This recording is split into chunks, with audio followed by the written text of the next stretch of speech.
इंसान कहता है कि पैसा हो तो मैं कुछ करके दिखाऊं, और पैसा कहता है कि तू कुछ करके तो दिखा तो मैं तेरे पास आऊं। हेलो दोस्तों, एक प्यारी सी गुड मॉर्निंग के साथ स्वागत है आप सभी का आज की क्लास में, जो बेस्ड रहेगी आपकी करंट अफेयर्स पर। Whether you are preparing for HSSC, SSC, UPSC, चाहे स्टेट लेवल से चाहे आप सेंट्रल लेवल तक एग्जाम की किसी भी एग्जाम की प्रिपरेशन कर रहे हो, यू नो वेल कि करंट अफेयर एक बहुत बड़ा और मेन रोल प्ले करने लगी है। अगर बात करते हैं कहीं ना कहीं हम अदर सब्जेक्ट्स को, एक्सेप्ट आप रीजनिंग और मैथ्स को साइड में रख दो, बाकी सभी सब्जेक्ट कहीं ना कहीं आपके करंट अफेयर से रिलेट करते ही आपके क्वेश्चन आते हैं। ठीक है, तो शुरुआत करते हैं। सबसे पहले देखिए आप बच्चों, हम क्लास समरी देख लेते हैं, अभी क्लास में क्या कुछ कैसे सीक्वेंस में रहने वाला है। एक बेहतरीन से विचार के साथ अगर बात करें, मोटिवेशन कोट के साथ दिन की और क्लास की शुरुआत। ठीक है भाई, उसके बाद क्या रहेगा बच्चों, आपका डाउट सेशन रहेगा। अगर किसी बच्चे का कोई डाउट है वो क्लियर होगा। देन इंपॉर्टेंट डेज, भाई अगस्त मंथ चल रहा है, चल तो क्या रहा है, अभी एंड होने वाला है, तो अगस्त मंथ तक हमने क्या है, इसके जितने भी इंपॉर्टेंट डेज बनते थे हमने सब डिस्कस किए। अब हम क्या करेंगे बच्चों, वही 2-3 दिन और है उनको डिस्कस करेंगे। ठीक है, उसके बाद इंपॉर्टेंट क्वेश्चन, भाई ये 3 दिन का टॉपिक रहता है। कल इसे डिस्कस किया था, आज सेकंड डे और थर्ड कल और डिस्कस करेंगे। उसके बाद ये टॉपिक चेंज हो जाएगा कि ये क्या रहता है, आपका जो डिफरेंट जहां से क्वेश्चंस बनने के बहुत ज्यादा चांसेस रहते हैं वो टॉपिक हम डिस्कस करते हैं। ठीक है, उसके बाद एमसीक्यूज बेस्ड क्वेश्चन, भाई ये कौन से क्वेश्चन होते हैं, ये होते हैं आपके रिवीजन बेस्ड क्वेश्चन। कल जो हमने करंट अफेयर के फॉर्म में देखे थे ना, चीजें देखी थी, उन्हें हम एमसीक्यूज फॉर्म में बेस्ड में क्वेश्चंस बना लेते हैं, जिससे कि आपके ऑप्शन डिस्कस करते हैं, वहां से भी आपकी प्रीवियस रिवीजन होती रहे, और कल के जो हमने पढ़े थे दोबारा से पढ़ लिया जाए तो 2 बार क्या हो जाती है, उसकी रिवीजन हो जाती है। उसके बाद आज की इंपॉर्टेंट करंट अफेयर डिस्कस करेंगे। होमवर्क क्वेश्चन, भी होमवर्क क्वेश्चन में सबसे पहले तो होमवर्क जो आपको पहले मिला था उसका आंसर डिस्कस करेंगे, और आज का एक नया होमवर्क क्वेश्चन आपको दिया जाएगा। ठीक है, तो ये ओवरऑल आपकी क्लास रहने वाली है। सबसे पहले भी चलते हैं डाउट सेशन की तरफ। ये बच्चे का डाउट था कि मैम एक छोटा सा डाउट है, AFSC ये क्या है। तो बच्चे वो छोटा सा डाउट तो नहीं है, पहली बात, उसके पीछे एक बहुत लंबी हिस्ट्री है। अगर बात करते हैं यूपीएससी लेवल तक के एग्जाम की प्रिपरेशन करते हो तो बहुत कुछ उसमें पढ़ने जैसा है। ठीक है, खुद पर उस पर अगर बात करते हैं एक मैगजीन टाइप में 30 to 40 पेजेस का वो बनता है, लेकिन ठीक है, छोटा सा क्वेश्चन छोटा सा आंसर बता देते हैं उसका ऊपर ऊपर का कि भाई वो है क्या। ठीक है, देखिएगा भाई, बच्चे ने पूछा था AFSPA क्या है। ठीक है, ये क्वेश्चन पूछा था, देखिएगा, आर्म्ड फोर्स, लिख देती हूं, आर्म्ड फोर्सेस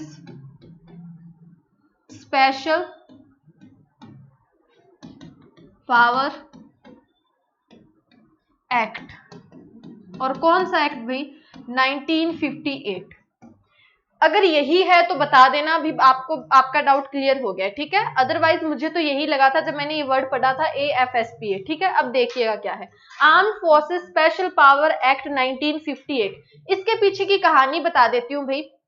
जो बच्चा, अगर बात करते हैं लाइक ये स्टार्टिंग इसकी हुई थी 1951 में। आपको पता होगा पहले जनरल इलेक्शंस कब हुए थे, 1952 में हुए थे आसाम में। उसी को लेकर सबसे पहले ये मुद्दा उठा था और वहीं से AFSPA की शुरुआत हुई थी। ठीक है, शुरुआत तो वहां से हुई थी 1952 में, लेकिन 1958 में आकर क्या है, ये एक्ट बना था। अब चीजें समझते हैं भी ये क्या होता है। डिस्टर्बेंस, डिस्टर्बेंस वर्ड आप समझते होंगे क्या होता है, कि डिस्टर्ब होना किसी एक चीज से। एक सिर्फ इंसान का माइंड ही डिस्टर्ब नहीं होता, भी मैं ही डिस्टर्ब नहीं होती, आप नहीं होते, एक एरिया भी डिस्टर्ब होता है, एक स्टेट भी डिस्टर्ब होता है। जब वहां के लोग क्या है आपस में, उनकी अगर बात करते हैं सुख चैन, या आपस में जब उनके बीच में तनाव बढ़ने लगता है, उसको डिस्टर्ब्ड एरिया कहा जाता है। ठीक है, समझ गए, डिस्टर्ब्ड एरिया, ये वर्ड ध्यान में रखिएगा। ठीक है, इसी पर बेस्ड ये एक्ट है, समझ लेंगे। ठीक है, डिस्टर्ब्ड एरिया, तो उसमें क्या होता है, जब डिस्टर्ब्ड एरिया किसी एरिया को घोषित कर दिया जाता है ना, तो कम से कम याद रखना, मिनिमम, ज्यादा कितना भी हो सकता है, मिनिमम 3 महीनों के लिए वहां पर आर्म्ड फोर्सेस तैनात की जाती हैं, कि जितना भी डिस्टर्बेंस वहां फैली हुई है सबको क्या करें, मेंटेन करें, जब तक वहां हालात सुधर नहीं जाते। तो सबसे पहले तो ये आसाम में हुआ था, पंजाब में भी लगा था, जम्मू कश्मीर में भी लगा था। ठीक है, ऐसे यहाँ बहुत सी इसके पीछे हिस्ट्री बहुत है, लेकिन मेन यही है कि जब डिस्टर्ब एरिया में अगर बात करें पुलिस वगैरह काम नहीं कर पाती, तो आर्म्ड फोर्सेस को पार्लियामेंट के द्वारा एक स्पेशल राइट दिया गया, पावर दी गई, जिससे क्या है वो कम से कम 3 महीने वहां पर तैनात तैनात रहेंगे और वहां पर क्या है मेंटेनेंस को बनाए रखेंगे। उसी के लिए एक एक्ट लाया गया by parliament, armed forces special power act 1958। ठीक है, ये इसके पीछे की कहानी थी। ये ऊपर ऊपर का है, अंदर इसके लिए बहुत है पढ़ने वाला, बट अगर आपको सिर्फ डाउट क्लियर करना था तो वो इतना सा है, arm forces special power act, जो आर्म फोर्सेस को स्पेशल पावर एक दी जाती है बाय पार्लियामेंट 1950 एक्ट, ये 1958 में पास किया गया था। 1958 में 52 में जब बात करें, फर्स्ट जनरल इलेक्शन कमीशन वो हुए थे, आपके क्या हुए थे, इलेक्शंस हुए थे, तो जो गवर्नमेंट स्कूल्स थे वहां पर कहा गया था कि कहीं ना कहीं गवर्नमेंट स्कूल्स का क्या हो रहा है, बायोकॉट, बहिष्कार किया गया था कि गवर्नमेंट स्कूल्स में नहीं होंगे, ऐसे बहुत सी चीजें चली थी। तो स्टार्टिंग में वहां से ये मुद्दा उठा था। ठीक है, आई होप अब आपका डाउट क्लियर होगा। ठीक है, अब दूसरा क्वेश्चन डाउट देख लेते हैं। स्टेट बैंक ऑफ इंडिया, उसके पूछा था भी एमडी भी मैम यही है ना, हाँ भाई यही है, अश्वनी भाटिया अभी हाल ही में नियुक्त किए गए हैं। तो उस बच्चे ने कुछ ऐसा था कि मैम एसबीआई के एमडी अश्वनी भाटिया ही है ना, ऐसा कुछ था। तो भाई हाँ, एसबीआई के एमडी अश्वनी भाटिया ही है। ठीक है, ये आपका डाउट आई होप अब क्लियर होगा। ठीक है, अब हम मूव करते हैं भाई आज के हमारे क्या अगस्त मंथ के इंपॉर्टेंट डेज की तरफ। आई होप पहले के डाउट आपके क्लियर होंगे, बता देना कि डाउट क्लियर है या नहीं। ठीक है, इंपॉर्टेंट डेज देखते हैं। 1 अगस्त को आपका रहता है नेशनल माउंटेन क्लाइंबिंग डे। 2 अगस्त को रहता है फर्स्ट संडे ऑफ जो अगस्त रहता है हर बार, वो फ्रेंडशिप डे रहता है। और जो कल मैंने पूछा था भाई इंटरनेशनल फ्रेंडशिप डे, तो वो कब रहता है आपका 30th ऑफ जुलाई को रहता है। ये इंटरनेशनल रहता है और जो इंडिया में सेलिब्रेट किया जाता है वो फर्स्ट संडे ऑफ अगस्त रहता है। और इस बार कब रहा था, 2 अगस्त को रहा था। 3 अगस्त को इस बार 2 दिन रहे थे, रक्षाबंधन, वो तो सभी को पता होगा। दूसरा क्या रहा था, 3 अगस्त को रहा था आपका विश्व संस्कृत दिवस, वर्ल्ड संस्कृत डे। क्या ये हर बार 3 अगस्त को होता है? दोनों ही 3 अगस्त को नहीं होते, ना तो रक्षाबंधन होता है ना ही संस्कृत दिवस होता है। वर्ल्ड संस्कृत दिवस आपको ध्यान में रखना है, श्रवण महीना की पूर्णिमा, श्रवण पूर्णिमा जिसे कहा जाता है, उस दिन ये सेलिब्रेट किया जाता है। ठीक है, आगे देखिएगा। 4 अगस्त यूएस कोस्ट गार्ड, कल से यहाँ एक क्वेश्चन पूछा था भी कोस्ट गार्ड के आपके हेड कौन है, तो वो है के नटराजन। के नटराजन से आपको याद रखना है, इनका पूरा नेम बनता है भाई कृष्णमूर्ति नटराजन। ठीक है, 6 और 9, आई होप ये दोनों तो आपको रट गए होंगे। 6 और 9, 9 को नागासाकी, 6 को हिरोशिमा। हिरोशिमा पर जो उस दिन बॉम्ब गिराया गया था उसका नेम था लिटिल बॉय, जो यूएस ने क्या है जापान पर गिराया था। और अगर बात करते हैं नागासाकी डे की, तो फैट मैन बॉम्ब यूएस ने जापान पर गिराया था। ये दोनों उनके बॉम्ब के नेम रहे थे। ठीक है, 7 अगस्त नेशनल हैंडलूम डे, हैंडलूम आपको क्या बताया था भी, हथकरघा दिवस जो रहता है। 8 अगस्त को आपका रहा था बच्चों भारत छोड़ो आंदोलन दिवस, और जिसे इंग्लिश वाले बच्चे देखिएगा क्या कहा गया भी उसे, क्विट इंडिया मूवमेंट डे। ये आपका कब रहता है, 8 अगस्त को रहता है। ठीक है, उसके बाद 9 अगस्त को नागासाकी डे तो आपका हो गया होगा। एक दिन और रहता है, इंटरनेशनल लेवल पर रहता है, इंडिजिनियस जो पीपल्स होते हैं ना उनके लिए रहता है। सबसे ज्यादा इंपॉर्टेंट इस बार की थीम या विषय क्या था, तो विषय था भाई कोविड-19 एंड इंडिजिनियस पीपल रेजिलियंस। ठीक है, उसके बाद देखिएगा 10 अगस्त को आपका रहता है वर्ल्ड बायोफ्यूल डे। इस बार का विषय इंपॉर्टेंट बनेगा, क्या था भाई, बायोफ्यूल टुवर्ड आत्मनिर्भर भारत। ठीक है, 12 अगस्त को आपका रहता है इंटरनेशनल यूथ डे। यहां से 2 क्वेश्चन मैंने पूछे थे भाई, नेशनल यूथ डे वो कब रहता है आपका, वो रहता है आपका 12 जनवरी को। और दूसरा जो क्वेश्चन पूछा था वो पूछा था national youth skill day, Hindi वाले बच्चे समझिएगा, राष्ट्रीय युवा दिवस 12 जनवरी को, राष्ट्रीय युवा कौशल दिवस, याद रखिएगा स्किल को क्या कहते हैं, कौशल। तो वो आपका कब रहता है, वो आपका रहता है 15 जुलाई को। 15 जुलाई के ऊपर जैसे बच्चों ने काफी ने अच्छे आंसर करके थे, 12 और 18 2 तारीख याद रखनी है। 12 को आपका रहता है मलाला डे और 18 को आपका रहता है नेल्सन मंडेला डे। अब यहां से भी थोड़ा सा आपको समझा देती हूँ, काफी हंसी आई थी जब मैंने वो पढ़ा था। नेल्सन मंडेला पर क्या है, अभी 2 पुरस्कार दिए थे, अभी 2 पर्सन को पुरस्कार मिले थे नेल्सन मंडेला अवार्ड। तो एक बच्चे ने आंसर कर रखा था नेल्सन मंडेला अवार्ड पर 2 लोगों को क्या मिला, पुरस्कार मिला है, मॉरिसेना और मैरियाना क्वाते। नाम समझ लेना, उनका नेम क्या है, मॉरिसेना एंड मैरी आना क्वाते है भाई, मैरी आना क्वाते है। उन्होंने पता नहीं मैरी डाना पता नहीं क्या लिख रखा था, शायद समझ में ना आए। मॉरिसेना मैरियाना क्वाते दोनों पर्सन्स के नेम रहे हैं, जो इस बार 18 जुलाई को नेल्सन मंडेला अवार्ड से उन्हें सम्मानित किया गया था। ठीक है, आगे देखते हैं। 13 अगस्त को रहता है world organ donation day. Organ क्या होता है भाई, body of parts. Parts of body, sorry parts of body, जो आपके क्या रहते हैं, शरीर के अंग रहते हैं, उनको जो डोनेशन होती है, क्या करते हैं, डोनेट करते हैं, डोनर्स जिन्हें कहा जाता है, उन्हीं के लिए ये रहता है कौन सा बच्चों, 13 अगस्त को वर्ल्ड ऑर्गन डोनेशन डे। ठीक है, 15 अगस्त को रहता है इंडिपेंडेंस डे, स्वतंत्रता दिवस। ठीक है, उसके बाद भाई 19 अगस्त को आपके 2 दिन रहते हैं, कौन कौन से दिन रहते हैं, वर्ल्ड फोटोग्राफी डे और वर्ल्ड ह्यूमैनिटेरियन डे। ठीक है, उसके बाद 20 अगस्त को आपके 3 दिन रहते हैं भाई, 3 दिन कौन कौन से रहते हैं, सद्भावना दिवस, इंडियन अक्षय ऊर्जा डे, और तीसरा रहता है वर्ल्ड मॉस्किटो डे। मॉस्किटो तो पता होगा ना क्या किसे कहते हैं भाई, मच्छर जो होते हैं, कहीं ना कहीं उनके लिए अवेयर करने के लिए लोगों को, क्योंकि बहुत सी डिजीज इनसे फैलती है। तो ठीक है, world mosquito day, Indian Akshay ऊर्जा डे, सद्भावना दिवस। उसके बाद आता है भाई 23 अगस्त को 2 दिन रहते हैं आपके, फर्स्ट जो इंटरनेशनल लेवल पर होता है, दूसरा जो यूरोपियन मनाते हैं। ठीक है, इंटरनेशनल लेवल पर कौन सा होता है, जो स्लैब ट्रेड किसे कहा जाता है, गुलाम व्यापार।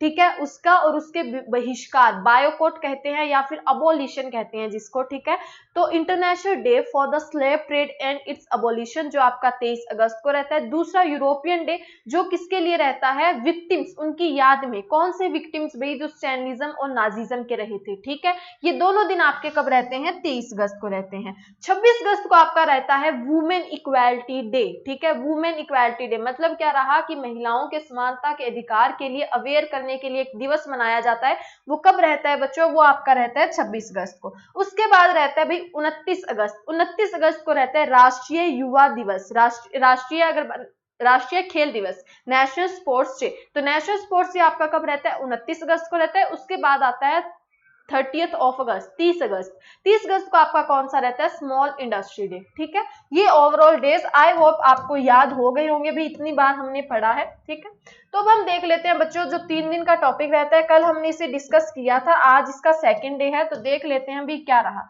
प्रधानमंत्री किसान सम्मान निधि, जो पीएम, अगर जिसे क्या दिया गया, पीएम किसान, जिसकी एब्रिविएशन रहती है। ठीक है, जो बच्चे किसान परिवार से क्या करते हैं, बिलोंग करते हैं, संबंध रखते हैं, उन्हें अच्छे से चीजें समझ में आएंगी। कोई बात नहीं, दूसरे बच्चों को भी चीजें समझ में आ जाएंगी, कोई बड़ी बात नहीं है इसमें, बस छोटी सी 2 चीजें याद रखने वाली हैं। सबसे पहले भाई ये शुरू कब की गई थी, तो ये शुरू की गई थी बच्चों, आपको ध्यान में रखना है 24 फरवरी 2019 को। कब शुरू की गई थी, 24 फरवरी 2019 को। दूसरा क्वेश्चन, किसने शुरू की गई थी भाई, किसने शुरू की थी, तो ये की थी भाई नरेंद्र मोदी सर ने शुरू। किसने भी, नरेंद्र मोदी, जो 2.0 जिनकी अभी गवर्नमेंट चल रही है, उन्होंने ये शुरू की थी। ठीक है, तीसरा क्वेश्चन बनता है कहां से शुरू की गई थी। तीसरा क्वेश्चन क्या है, कहां से प्रधानमंत्री किसान सम्मान निधि शुरू की गई थी, तो गोरखपुर उत्तर प्रदेश से ये शुरू की गई थी। 3 क्वेश्चन।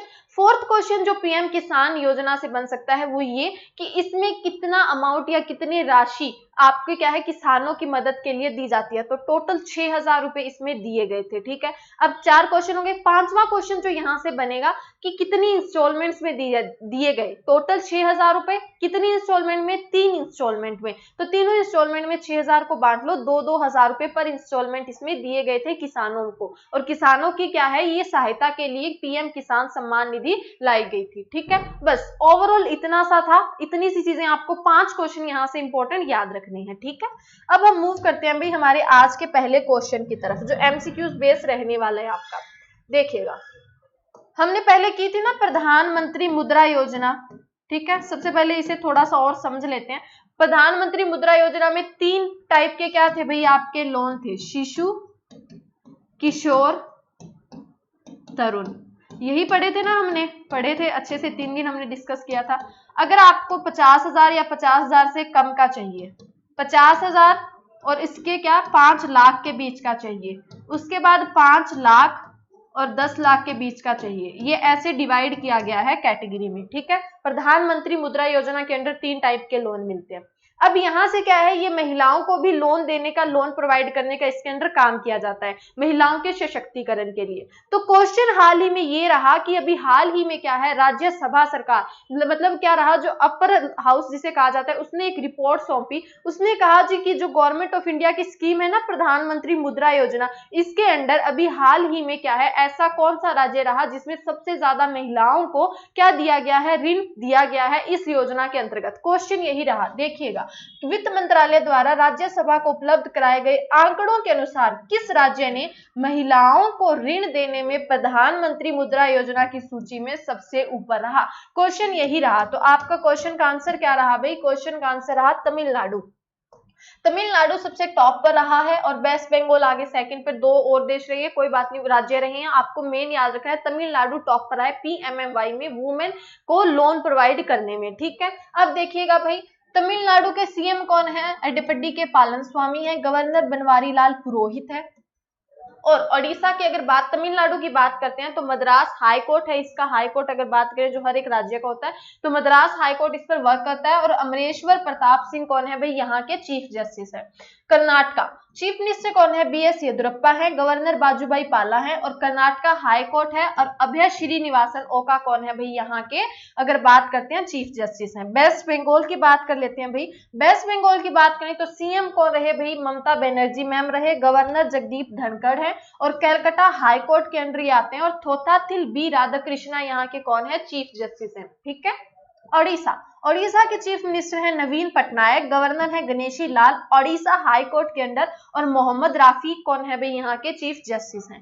केरला के सीएम है पिनाराई विजयन। आरिफ मोहम्मद खान कौन है भाई? यहाँ के चीफ जस्टिस अगर बात करें गवर्नर है और केरला हाई कोर्ट के अंडर ये आता है। और S मणि कुमार कौन है भाई? यहाँ के चीफ जस्टिस हैं। ठीक है, ये चीजें आपको यहाँ से ध्यान में रखनी है। नेक्स्ट देखते हैं। नेक्स्ट क्वेश्चन देखिएगा भाई आपका क्या रहा, समझने वाला क्वेश्चन है। वैसे कल अगर किसी ने क्लास लगाई है तो प्रॉब्लम नहीं होगी। राष्ट्रीय ई गवर्नेंस डिवीजन ने 3.70 लाख सी अगर बात करते हैं कौन सी बच्चों? CSC के नेटवर्क के माध्यम से नागरिकों को डैश सेवाओं के वितरण के सक्षम करने के लिए CSC e governance services India limited के साथ भागीदारी की है। सबसे पहले तो भी भागीदारी से रिलेटेड है, पार्टनरशिप हुई है, किन किन के बीच में हुई है? नेशनल ई गवर्नेंस डिवीजन और किसके बाद में? CSC e governance service India limited के बीच में। इसमें क्या कहा गया कि 3.75 लाख CSC सेंटर एस्टेब्लिश किए जाएंगे। तो यही रहा कि इन दोनों ने पार्टनरशिप की है, ये सेंटर एस्टेब्लिश करेंगे। सेंटर में काम क्या रहेगा? कौन सी ऐसी स्कीम रही जिसके बारे में लोगों को अवेयर किया जाएगा इनके अंडर, इन 3.75 लाख सेंटर के अंडर केंद्रों में। तो आपको वही बताना है वो स्कीम कौन सी रही। तो वो स्कीम जो इस पर सेंटर जो काम करेगी बच्चों वो रही उमंग। तो उमंग के बारे में जो सबसे ज्यादा इंपॉर्टेंट बनती है वो इसकी फुल फॉर्म बनती है। ये एक ऐप है बच्चों, उमंग ऐप है। ठीक है, इसकी फुल फॉर्म क्या रही? Unified mobile application for new age governance. ये इसकी फुल फॉर्म है जो आपको ध्यान में रखनी है। क्या रही बच्चों? Unified mobile application for new e governance. ठीक है, ये इसकी फुल फॉर्म रहती है जो आपको ध्यान में रखनी है। उसके बाद जो अदर ऑप्शन है, सशक्त क्या है भाई? ये एक प्रोग्राम है जो पंजाब नेशनल बैंक के द्वारा क्या है चलाया गया था और जिसमें क्या है बच्चों 35 बैंक एक साथ उन्होंने एक टाई अप किया था सशक्त के अंडर। क्यों किया था?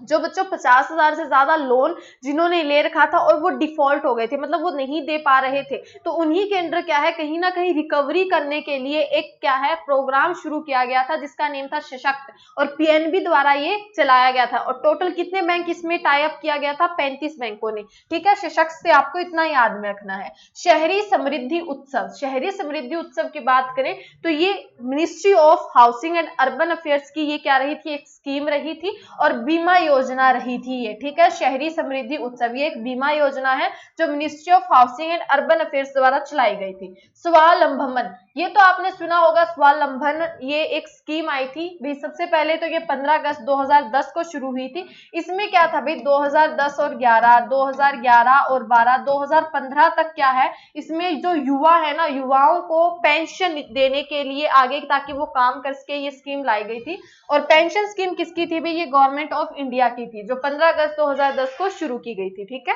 नेक्स्ट देख लेते हैं। थर्ड क्वेश्चन देखिएगा भाई, उस व्यक्ति का नाम बताइए जिसे SBI म्यूचुअल फंड का प्रबंध निदेशक और मुख्य कार्यकारी अधिकारी के रूप में नियुक्त किया गया है। क्वेश्चन बहुत आसान सा है। क्या रहा भाई? SBI म्यूचुअल फंड के अभी हाल ही में MD और CEO नियुक्त किए गए हैं, उनका नेम क्या रहा आपको बताना है।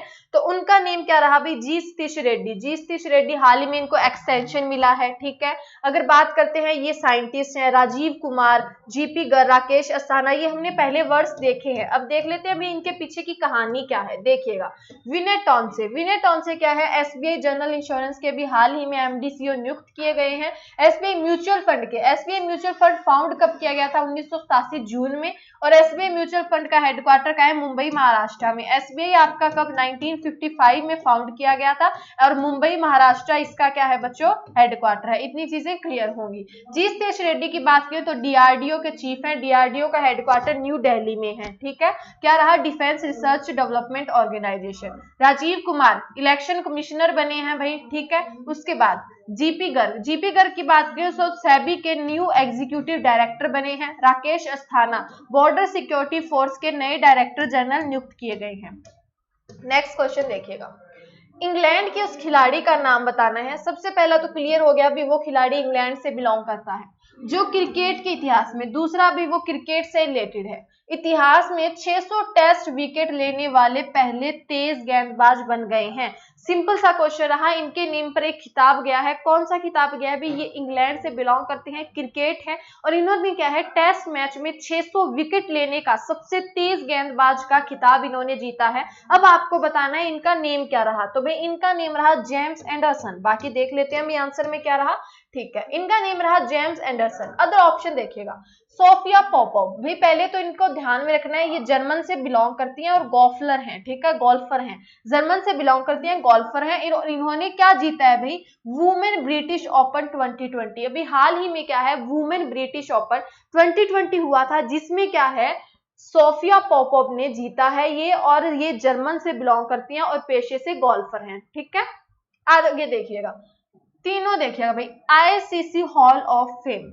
हाल ही में अपने एक करंट अफेयर पढ़ी थी जिसमें तीनों के नाम थे और उनको क्या है आईसीसी हॉल ऑफ फेम मिला है। काफी ज्यादा इंपॉर्टेंट, अगर बात करें थोड़ा सा भी एग्जामिनर डीप में जाता है तो क्वेश्चन यहीं से बनेगा कि आईसीसी हॉल ऑफ फेम जो है इस बार तीनों किसे मिले हैं। क्वेश्चन यही, तो नाम आपको याद रखना, Lisa Sthalekar, Zaheer Abbas, Jacques Kallis. Jacques Kallis, Zaheer Abbas, Lisa Sthalekar, ये तीनों वो पर्सन है जिन्हें इस बार ICC hall of the fame से सम्मानित किया गया है। ठीक है, नेक्स्ट देखते हैं। नेक्स्ट क्वेश्चन देखिएगा, भारत के सबसे सम्मानित क्रिकेट, ठीक है, कोच।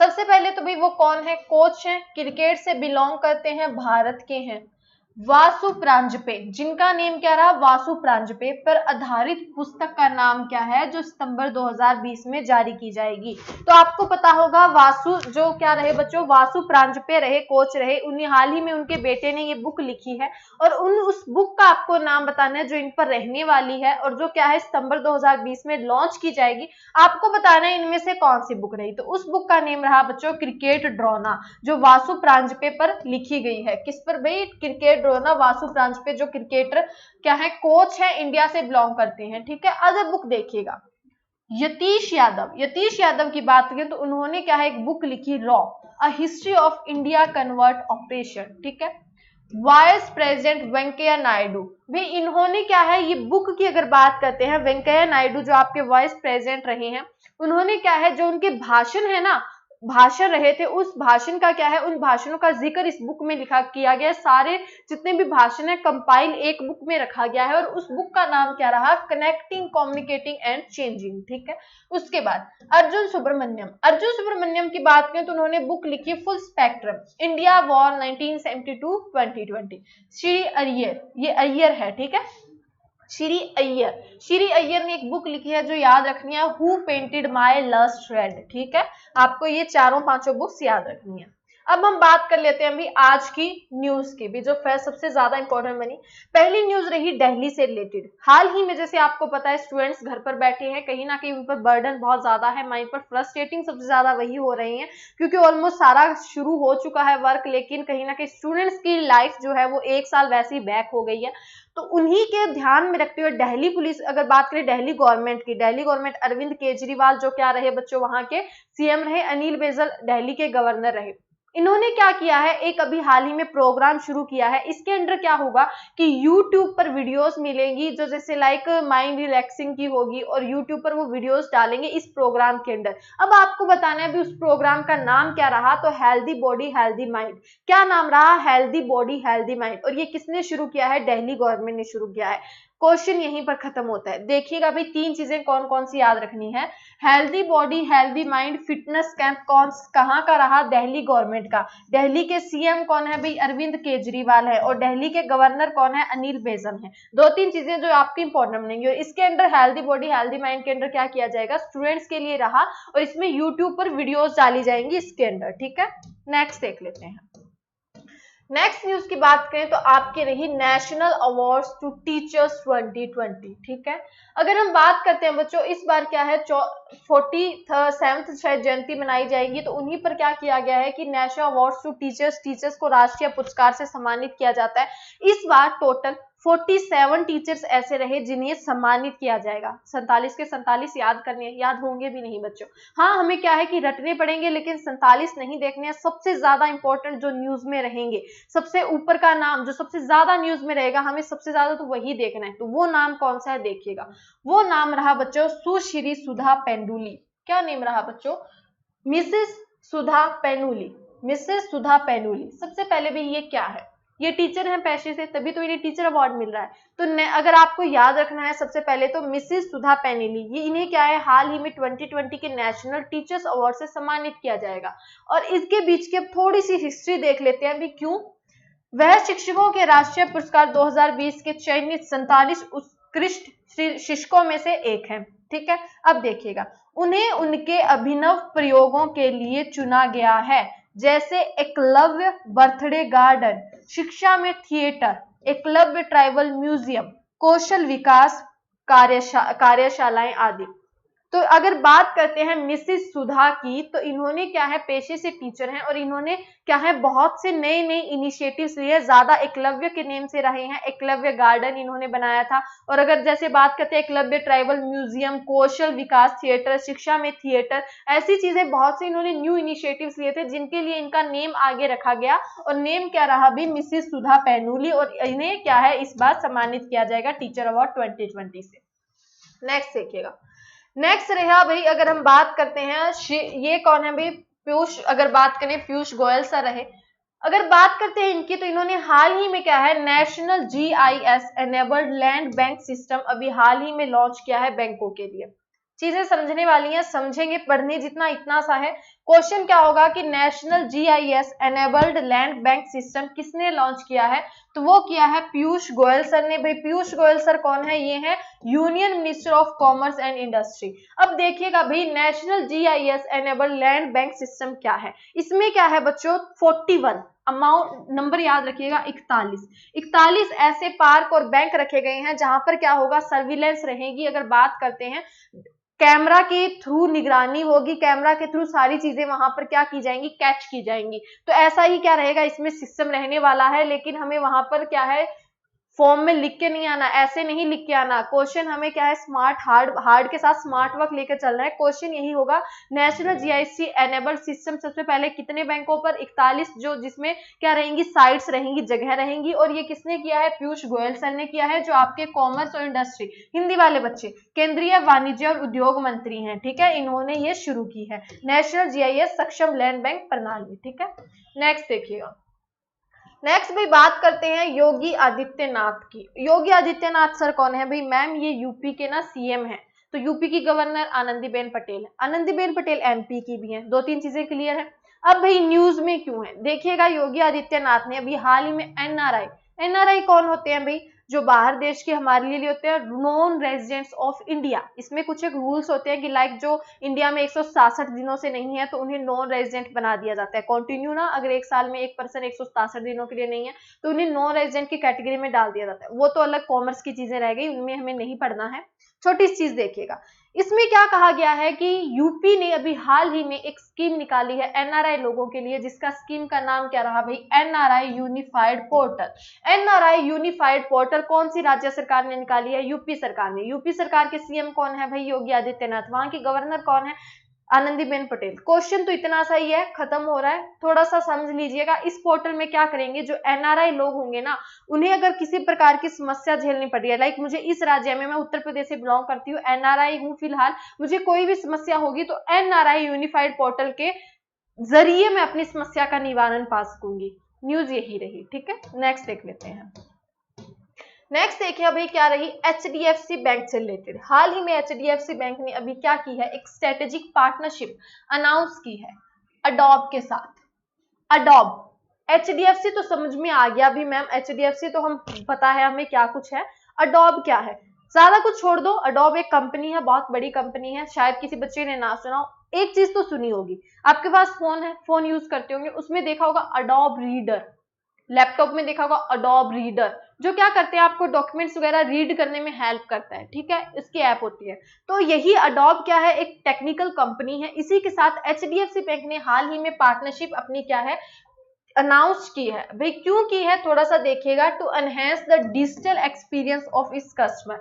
कस्टमर का जो डिजिटल एक्सपीरियंस है ना, ज्यादा से ज्यादा वो फोन पर अपना काम करे, उसी को बढ़ाने के लिए, एनहेंस, बूस्ट करने के लिए, इंक्रीज करने के लिए ये की है, ठीक है, बात खत्म। HDFC बैंक ने हाल ही में कौन सी कंपनी के साथ किया है भाई, कस्टमर के अगर जो बात करते हैं डिजिटल एक्सपीरियंस को एनहेंस करने के लिए, तो साझेदारी की है अडोब के साथ। अडोब ने किसके साथ किया, HDFC बैंक के साथ, बात खत्म। HDFC बैंक की बात करें तो मुंबई महाराष्ट्र इसका हेडक्वार्टर रहता है।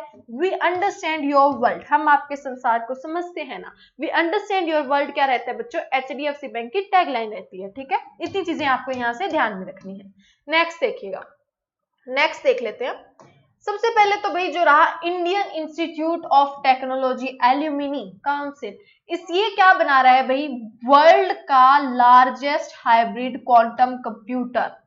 बहुत ज्यादा इंपॉर्टेंट बनेगा बच्चों, क्योंकि क्या है यहाँ पर, वर्ल्ड और वर्ल्ड का फर्स्ट, दो चीजें इसके साथ जुड़ गई। वर्ल्ड और वर्ल्ड का पहला सबसे ज्यादा हाई क्वांटम, हाई क्वांटम क्या होता है, सबसे ज्यादा भारी वजन का जिसे कहा जाता है, कंप्यूटर बनाने जा रहा है IIT एल्यूमिनी। अब अगर बात करते हैं इसकी, तो भारतीय प्रौद्योगिकी संस्थान के पूर्व छात्रों ने भारत में दुनिया के सबसे बड़े और सबसे तेज हाइब्रिड क्वांटम कंप्यूटर के निर्माण के लिए रूस के लोमोनसोवा मॉस्को स्टेट यूनिवर्सिटी और रोसॉफ्ट के साथ एक समझौते पर हस्ताक्षर किए। तो IIT एल्यूमिनी वो बनाने जा रहा है, लेकिन उसके लिए ये पॉसिबल नहीं था कि वो अकेला बना सके, तो उसने दो अदर के साथ क्या कर लिया भाई, टाई अप कर लिया। अब दोनों के नाम याद रखने हैं, किस किस के साथ किया है भाई, रशिया के लोमोनसोवा मॉस्को स्टेट यूनिवर्सिटी के साथ, रशिया के लोमोनसोवा मॉस्को स्टेट यूनिवर्सिटी के साथ। रशिया मॉस्को इसकी कैपिटल रहती है ना, रूबल करेंसी, ये तो याद होंगी चीजें। तो रशिया के लोमोनसोवा मॉस्को स्टेट यूनिवर्सिटी के साथ और रसॉफ्ट के साथ, दोनों चीजें याद रखनी है, रशिया लोमोनसोवा रसॉफ्ट, पहले तो इतना याद कर लो, बाकी तो याद हो ही जाएगा। रशिया लोमोनसोवा रसॉफ्ट के साथ IIT एल्यूमिनी ने सबसे बड़ा क्वांटम कंप्यूटर बनाने के लिए क्या किया, हाल ही में हस्ताक्षर किए हैं एक समझौते पर, ठीक है। IIT एल्यूमिनी को देखिएगा, इसके अभी प्रेसिडेंट है रवि शर्मा और न्यू दिल्ली में इसका हेडक्वार्टर है। इतनी चीजें आपको यहाँ से ध्यान में रखनी है। नेक्स्ट देखिएगा, नेक्स्ट जो पिक्चर में आपको शो हो रहे हैं ना भाई, ये है मनोज मुकुंद नरवाने। मनोज मुकुंद नरवाने कौन है, ये इंडियन आर्मी के चीफ हैं, ठीक है। इंडियन आर्मी के चीफ कौन है, मनोज मुकुंद नरवाने। हाल ही में इन्होंने एक बुक रिलीज की है। बुक रिलीज की है, ये इंपॉर्टेंट बनेगा नहीं, कौन सी बुक रिलीज की है, इंपॉर्टेंट ये बनेगा, नाम देखिएगा, national security challenge young scholar, ठीक है। National security challenge young scholar किसने लॉन्च की है, आर्मी चीफ ने लॉन्च की है, जो मनोज मुकुंद नरवाने रहे उन्होंने। इस बुक में क्या है भाई, इस बुक में जो आपके लाइक डिफेंस मिनिस्टर रहे नरेंद्र मोदी रहे, और जो भी आपके लाइक चीफ रहते हैं, चीफ ऑफ एयर अगर बात करते हैं भदौरिया सर की, और इनकी बात करें मनोज मुकुंद नरवाने की, इनकी बहुत सी बातें हैं जो क्या करेंगी, यंग को प्रोत्साहित करती हैं कहीं ना कहीं आने वाले फ्यूचर में न्यू इनिशिएटिव लेने के लिए। तो उसी पर एक बुक रही national security challenge young scholars, जो किसने भाई, आर्मी चीफ ने की है। और army think tank centre for land बायोफास्टिज्म क्या रहा, क्लॉज CLAWS, centre for land warfare studies, ये क्या करेगा, इस बुक को पब्लिश करेगा, ठीक है। पब्लिशर क्लॉज रहने वाला है, इतनी ध्यान में रखना। नेक्स्ट देखिएगा, नेक्स्ट जो आपको पिक्चर में शो हो रहे हैं ना भी, ये डच से बिलोंग करते हैं, डच है ये, इनकी अगर बात करते हैं पर्सन की, इन्होंने एक बुक लिखी थी the discomfort of evening, the discomfort of evening. इस बुक की थोड़ी सी कहानी बता देती हूँ, याद रह जाएगा। द डिस्कम्फर्ट ऑफ इवनिंग में क्या था कि एक छोटी बच्ची होती है, उस बच्ची की एक ख्वाहिश होती है, उसके पास एक खरगोश होता है जिसे कहते हैं रैबिट, ठीक है, रैबिट होता है। वो क्या करती है कि वैसे ही उसे लगता है कि उसकी रैबिट की डेथ होने वाली है, तो वो एक प्रे करती है कि रैबिट की जगह मेरे ब्रदर की डेथ हो जाए। और उसी शाम क्या होता है कि उसके ब्रदर की सच में एक एक्सीडेंट में डेथ हो जाती है। क्या रहा उस बुक का name? The discomfort of evening. ये बुक की अंदर की कुछ स्टोरी है, वो हमें नहीं देखनी। अब यही जो बुक रही है ना, इसके लिए इंटरनेशनल बुकर प्राइज मिला है इनको। और इसी के साथ ये डच से जो बिलोंग करते हैं ना, जिनकी ये बुक रही इंटरनेशनल बुकर प्राइज 2020 जीतने वाले सबसे कम उम्र के 29 वर्ष के हैं, ये पर्सन बन गए हैं। ठीक है, 2-3 चीजें इसके साथ बहुत इंपॉर्टेंट जुड़ गई ना। अब इनका नेम क्या रहा? इनका नेम रहा मैरियाका लूकास रेनिजेवेल्ड। मैरियाका लूकास रेनिजेवेल्ड इनका नेम रहा, और ये सबसे कम उम्र के इंटरनेशनल बुकर प्राइज 2020 जीतने वाले व्यक्ति बन गए हैं। और कौन सी बुक के लिए? The discomfort of evening. ठीक है, नेक्स्ट देखिएगा। हाल ही में क्या है बच्चों? व्यापार, आर्थिक और वैज्ञानिक तकनीकी पर क्या है, भारत और वियतनाम के बीच में एक क्या हुई थी, आपकी बात करते हैं, संयुक्त बैठक हुई थी। सबसे पहले कौन सी बैठक रही, कौन से संस्करण रहा? 17वीं बैठक हुई थी। उसमें सबसे दूसरा ये वर्चुअली हुई थी, तो वियतनाम और इंडिया के बीच में थी। होश हास का तो कोई पंगा है ही नहीं। क्वेश्चन यही बनेगा किसमें पार्टिसिपेट, सबसे पहले तो कौन से नंबर का था? 17th था। और पार्टिसिपेट किसने किया था भाई? एक्सटर्नल अफेयर ऑफ इंडिया, कौन है भाई? डॉक्टर एस जयशंकर, उन्होंने किया था। आपको पिक्चर में दिख रहे होंगे। और उन्हीं के अपोजिट में जो आपको दिख रहे हैं, इनका नेम रहा फार्म विन मिन। फार्म विन मिन, इन्होंने क्या किया था? इसमें पार्टिसिपेट किया था। ठीक है, ये दोनों नाम आपको याद रखने हैं और 17th नंबर याद रखना है। नेक्स्ट देखिएगा। नेक्स्ट रहा भाई, सबसे पहले तो अगर बात कर देती हूँ, बाकी चीजें बाद में, हम पहले करते हैं बात आर्कियोलॉजिकल सर्वे ऑफ इंडिया। 1961 में इसकी शुरुआत हुई थी, समझिएगा चीजें। 1961 में क्या है, आर्कियोलॉजिकल सर्वे ऑफ इंडिया बनाया गया था। ठीक है, ये क्या रहता है भाई? ये जो मिनिस्ट्री ऑफ कल्चर होती है ना, मिनिस्ट्री ऑफ कल्चर के साथ उस पर काम करता है। क्या करता है? कल्चर से रिलेटेड हो गया, तो जितने भी हमारे पुरातत्व होते हैं, जितने भी स्मारक है इंडिया में इंपॉर्टेंट, उनकी देखरेख का काम जो होता है, सर्विलेंस क्या करता है? ये आर्कियोलॉजिकल सर्वे करता है उन पर। इसी में हाल ही में क्या, आर्कियोलॉजिकल सर्वे ऑफ इंडिया जो 2020 हुआ था, मिनिस्ट्री ऑफ कल्चर ने क्या किया है, इसमें 6 अगर बात करते हैं, अगर बात करें बच्चों, 7 ऐसे क्या रखे गए हैं, 7 न्यू सर्कल इसमें अभी ऐड किए गए हैं, जिस पर क्या है, ये सर्वे करेगा। तो देखिएगा, केंद्रीय संस्कृति और पर्यटन राज्य मंत्री प्रहलाद सिंह पटेल ने भारतीय पुरातत्व संस्करण के 7 नए हलकों की घोषणा की। क्या ये इंपॉर्टेंट बनेगा? 7 नए हलके, इंपॉर्टेंट तो यही बनेगा कि 7। दूसरा, कौन कौन से 7 रहे, सबसे ज्यादा इंपॉर्टेंट क्वेश्चन ये अगर बन गया तो, कि जबलपुर कहां से है भाई? मध्य प्रदेश से। क्योंकि ये हाल ही में क्यों न्यूज में रहा? 7 नए हलकों में से है, जो आर्कियोलॉजिकल सर्वे ऑफ इंडिया में हाल ही में इंक्लूड किया गया है। प्रहलाद सिंह, जो आपके क्या रहे बच्चों? कल्चर मिनिस्टर है, उन्होंने किया है। तो 7 के नाम जो आपको रट लेने हैं, कौन कौन से देखिएगा। तिरची इन तमिलनाडु, रायगंज वेस्ट बंगाल, राजकोट गुजरात, जबलपुर मध्य प्रदेश, झांसी उत्तर प्रदेश, मेरठ उत्तर प्रदेश, हम्पी कर्नाटका। ये आपको यहां से याद रखने हैं। ठीक है, ये 7 के 7 भी नाम याद रखने पड़ेंगे, ज्यादा मुश्किल है भी नहीं। हम्पी कर्नाटका, मेरठ और झांसी तो पता है उत्तर प्रदेश, जबलपुर मध्य प्रदेश, राजकोट पता है गुजरात, रायगंज वेस्ट बंगाल ये भी पता है, तिरची तमिलनाडु, तिरची तमिलनाडु, टीटी ऐसे कर लेना। ठीक है, ये तो हो ही गए याद, 7 याद हो गए। और 7 के 7 भी हाल ही में आर्कियोलॉजिकल सर्वे ऑफ इंडिया में ऐड किया गया। इसी के साथ जो आपको एक और चीज याद रखनी है ना, वो आपको याद रखनी है मिनी सर्कल। एक 7 तो ये न्यू सर्कल है, एक मिनी सर्कल भी कर्नाटका का इसमें ऐड किया गया है। ठीक है, तो याद रखना मिनी सर्कल कहाँ का रहा है? कर्नाटका का रहा है। और यहाँ से नीति आयोग के सीईओ याद कर लेना भी अमिताभ कांत है। अब हम क्वेश्चन पर चलते हैं, होमवर्क पर। सबसे पहले तो कॉन्ग्रेचुलेट टू यू और all upcoming government officers, Manish Kaushik, Sunil Varman, Manju Siwach, Rajat Kashyap, Kamal Sahara Sharma, Rohit Sharma, Ravi Kumar, Ravinder Singh, Roohi Sodhi, Nikita Ohla, Parveen Verma, Pradeep Kokcha. ठीक है, कॉन्ग्रेचुलेट टू यू ऑल जिन्होंने क्वेश्चन का आंसर दिया था। ये कल के क्वेश्चन का आंसर, परसों के क्वेश्चन का आंसर था, क्योंकि कल तो आपको होमवर्क क्वेश्चन दिया ही नहीं गया था। ठीक है, क्योंकि आपकी क्या चल रही है अभी, 16 जो जैसे नवरत्न कंपनीज चल रही हैं। ठीक है, तो क्वेश्चन क्या था भाई, कॉनकोर क्या है? ठीक है, Concor container corporation of India limited. अब इसकी बात करते हैं, तो container corporation of India limited भारतीय रेल मंत्रालय के तहत एक नवरत्न सार्वजनिक क्षेत्र का उपक्रम है। कंपनी अधिनियम के तहत मार्च 1988 में शामिल और कॉनकोर ने नवंबर 1989 में भारतीय रेलवे के 7 अंतरदेशीय कंटेनर डिपो के एक मौजूदा नेटवर्क का संचालन शुरू किया था। ठीक है, तो कब शुरू किया था भाई? 1989 में। और ये क्या है? रेलवे मंत्रालय के अंडर आने वाली एक नवरत्न कंपनी है। अब देखिए बच्चों, इसका हेडक्वार्टर न्यू दिल्ली में है। मिनिस्ट्री ऑफ रेलवे के अंडर आती है और वी कल्याण रामा यहाँ के कौन है? चेयरमैन है। अब देख लेते हैं भाई आज का क्वेश्चन, होमवर्क क्वेश्चन क्या रहने वाला है। आज आपको देख कर आना है तीसरी जो नवरत्न कंपनी रहेगी, इंजीनियर्स इंडिया लिमिटेड। ठीक है, इंजीनियर्स इंडिया लिमिटेड के बारे में आपको पढ़ के आना है। पीडीएफ का देख लीजिएगा बच्चों, टेलीग्राम ग्रुप ज्वाइन कीजिएगा। पहली बात तो आपको नीचे डिस्क्रिप्शन बॉक्स में इसका लिंक मिला होगा, अदरवाइज क्या कीजिएगा, टेलीग्राम पर जाओ, जीके बाय प्रदीप सर, वहां से सर्च करो, आपको चैनल मिल जाएगा। ठीक है, वहां से आप पीडीएफ एज इट इज इसकी डाउनलोड कर सकते हो। आई होप आज की क्लास आपको पसंद आई होगी, समझ में भी आई होगी। फिर भी कोई डाउट है, कुछ समझ में ना आए तो क्या करना है, कमेंट बॉक्स में लिखिए। विद इन 1 और 2 days we can try to solve it, जितना हमसे हो सकेगा। ठीक है, थैंक यू दोस्तों, have a good day, tata, take care.